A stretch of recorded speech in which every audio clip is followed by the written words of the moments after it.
انا استفدت كتير قوي الحقيقه من الليكتشرز اللي انا حضرتها الصبح. Actually, this lecture is supported by Boehringer. We are going to discuss nintedanib in the treatment of other diseases than IPF, which is coming era. Before we go through scleroderma, the latest American Thoracic Society document have been released a few months ago.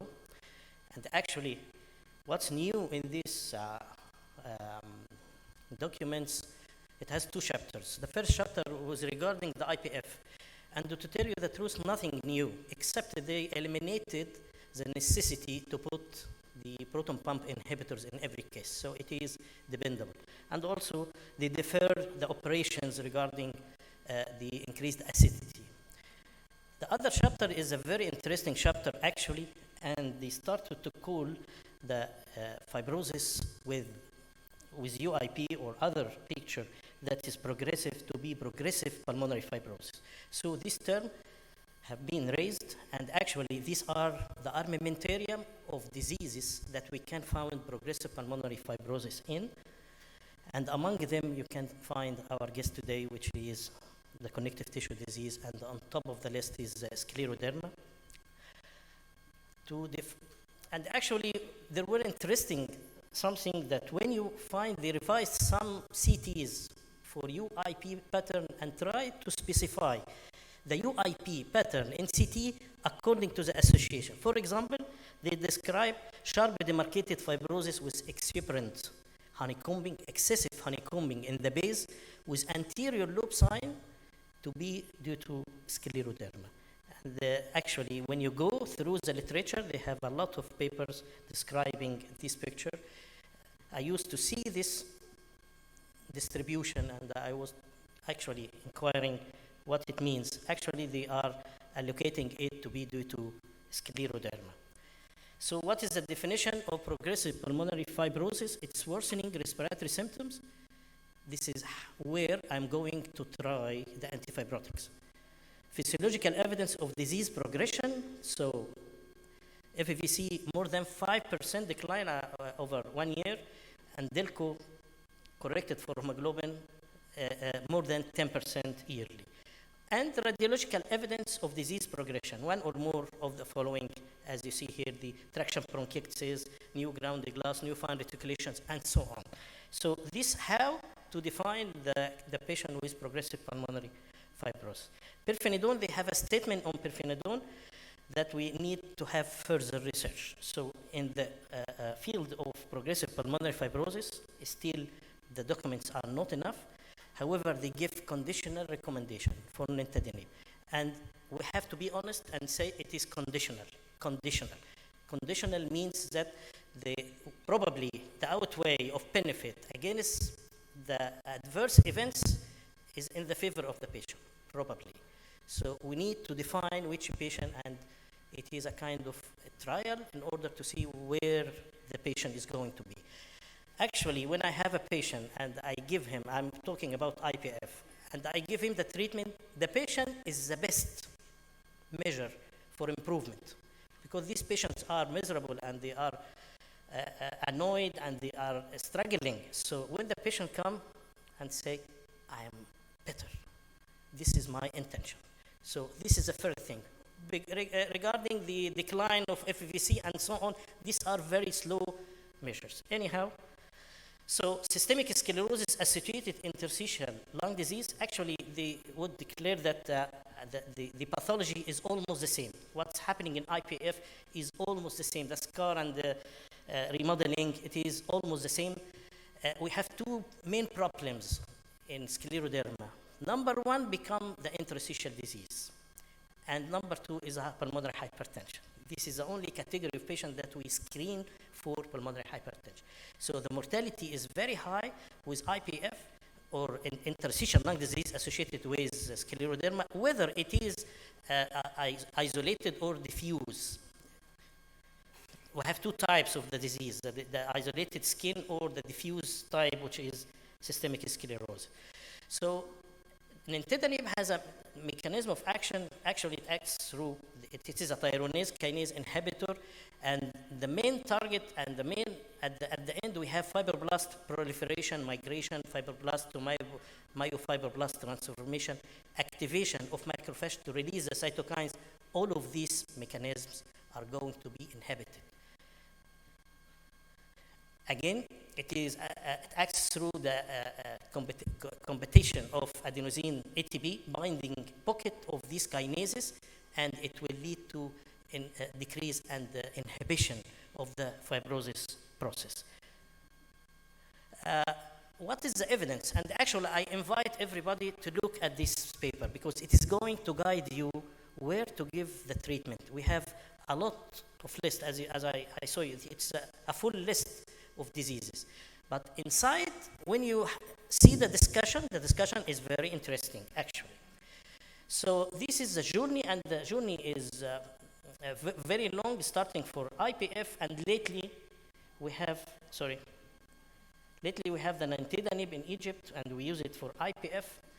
And these are the data that came that we decrease the decline, or we decrease the decline of FVC, the functions, and actually there is some symptomatic improvement in the patients, and the patient can feel it. We have the tomorrow, the impulses 1 and 2, so it is documented. These are the tomorrow and the impulses, and I don't want to go through these because it is not our task today. And lately we have one of the evidence that the documents used in order to talk about using these drugs, which is the synthesis trial. So the synthesis trial actually is a huge study, and out of the study we get that ILD is a leading cause of death in scleroderma. There is a high unmet medical needs. We all of us know this. Mechanism of lung fibrosis is similar. This is the rationale for using antifibrotics, exactly like we went with COVID. We need to see how strong this study. Actually, it has a huge number. When I tell you that they selected 1,800 patients, and out of them we have 580 patients of scleroderma. In whole my life, I've seen maybe 30 cases. That's all. So this is a good number of cases over 32 countries and 194 sites. So it is a good study. 32 countries participated. The inclusion studies, and this is very important. We were discussing where to use antifibrotics. So the FVC was 40% or more. Delco was 30 to 90% predicted, and scleroderma confirmed. Again, the age is more than 18 and confirmed diagnosis of scleroderma. I usually go to the rheumatologist to diagnose, because when you revise the criteria, most of the criteria are symptoms and signs. The labs are not that important. When you see the markers, it is very important to see a rheumatologist. Exclusion criteria, of course, the comorbidities were the most important, and also the drugs, in order not to mislead the results. And these are the permitted medication because you cannot withdraw all the treatment. So prednisolone up to 10 milligram was allowed, and also mycophenolate was allowed. But other drugs, anti-inflammatories, were eliminated. This is the study design, and we have 2 weeks of screening, then randomization 1-to-1, and it was the primary endpoint was measured at 52 weeks, and then at the secondary at the 100 weeks. It's a very long, tedious study. So the primary endpoint was annual rate of decline in FVC over 52 weeks. The key secondary endpoints were absolute change in baseline. This is a measure for skin lesions, and absolute change in St. George questionnaire. It's called Ronald skin measure. Baseline characteristic of the patients, again, I have described this. So the inclusion criteria, there is wide spectrum of lung function impairment, and suggested population is largely reflected in world clinical practice. So they have a sample which is representative of what we see in our practice. Again, this is a demography of the study.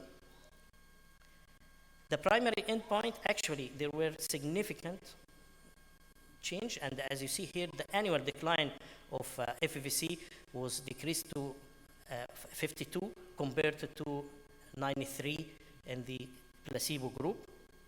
Again, and very interestingly here, as time goes, the decline is much more and the benefit for the patient is much better. It means that with long duration of use, it might be there is more benefit for these patients. Okay, again, this is compared to ILD. So compared to ILD, there were great improvement and maybe half of the decline in FVC was achieved.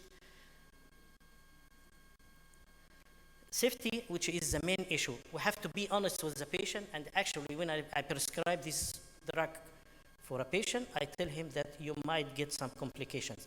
And on top of the list is diarrhea. So diarrhea actually is one of the causes that we need to be careful.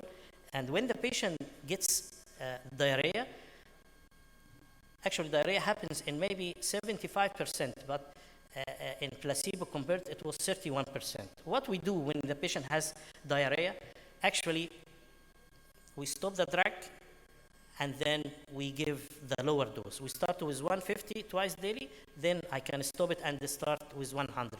Usually, in most of the cases, we can go on and we are not obliged to stop the treatment except in maybe 7% of cases. But it is a real problem that we need to be safe. So this is the dose simplicity. We have the two dosages. We have the 150, which we prefer to use. The 100 is used when diarrhea develops, and usually there were some studies that showed in IPF there were no difference, great difference between them. So in summary, it seems that in the near horizon, we need to consider the antifibrotics in our hopeless cases and desperate patients of progressive pulmonary fibrosis as defined by the last document. So we need to consider actually using these drugs on a conditional indication as the advised. And actually we need to be careful. Conditional includes also the patient preference, the stockholders, can you pay or not? And also the progress of the patient and how our experience is going, how it is telling us. Thank you very much.